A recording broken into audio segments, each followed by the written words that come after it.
Hi everyone. तो यहाँ हम देखेंगे रिजल्टेंट वेक्टर और addition of vectors graphical method. तो रिजल्टेंट वेक्टर क्या होता है कि मान लीजिए दो या दो से ज्यादा वेक्टर्स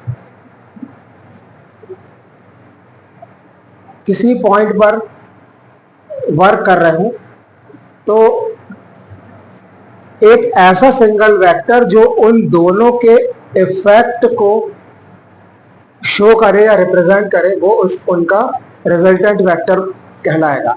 यानी कि the resultant vector of two और more vectors is defined as that single vector which produces the same effect as is produced by individual vector together। यानी कि जो दोनों वेक्टर हैं वो मिल करके जो इफेक्ट प्रोड्यूस कर रहे हैं वो इफेक्ट वह सिंगल वेक्टर प्रोड्यूस करेगा, जिसे हम रिजल्टेंट वेक्टर कहेंगे। अब हम देखते हैं कि दो वेक्टर्स को कैसे ऐड किया जाए या कैसे ऐड करते हैं। तो फर्स्ट मेथड है इसकी ग्राफिकल मेथड, और इस ग्राफिकल मेथड में है ये triangle law of vector addition. यानी ये है triangle law of vector addition. तो सपोज कीजिए यहाँ हमें दो वेक्टर दिए हुए हैं, वेक्टर बी और वेक्टर ए, और इन दोनों को हमें ऐड करना है। तो इनको ऐड करने का तरीका ये है कि पहले आप वेक्टर ए या दोनों में से कोई भी वेक्टर आप ले सकते हैं। वेक्टर ए को पहले हमने यहाँ ले लिया है।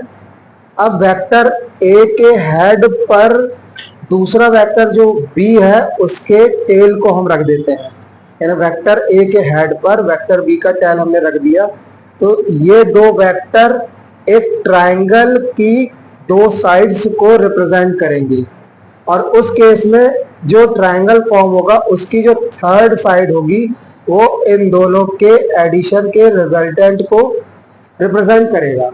यानी ये क्या हो गया, आर ओ क्यू जो हो गया, ओ पी है ए और पी क्यू है बी, और ओ क्यू हो जाएगा vector R, that is resultant vector A plus B का रिजल्टेंट है।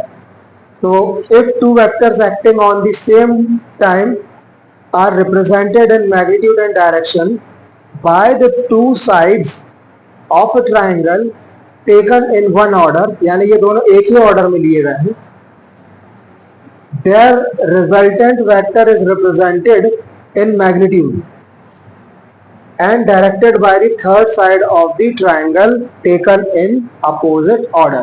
अब यहाँ रिजल्टेंट जो है वो इन दोनों के अपोजिट ऑर्डर में दिया जा रहा है, मतलब ये यहाँ जा रहा है, यहाँ जा रहा है। तो जो रिजल्टेंट है वो उस डायरेक्शन में दिया जाएगा कि जो पूरा का पूरा जो लूप है वो लूप फॉर्म ना हो। तो यहाँ से ये जा रहा है, ये जा रहा है और ये जाएगा तो लूप बनेगा, बट हमने यहाँ पर जो रिजल्टेंट है उसको अपोजिट डायरेक्शन में लिया हुआ है।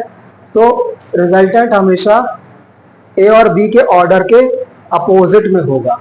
और ट्रायंगल लॉ इसीलिए कहते हैं क्योंकि इन दोनों से एक ट्रायंगल फॉर्म हो रहा है, यानी ए और बी ट्रायंगल की दो साइड्स को रिप्रेजेंट कर रहे हैं और उनका रिजल्टेंट ट्रायंगल की थर्ड साइड को रिप्रेजेंट कर रहा है, जबकि जो रिजल्टेंट है वो अपोजिट ऑर्डर में लिया गया है, ए और बी के ऑर्डर के अपोजिट ऑर्डर में लिया गया है।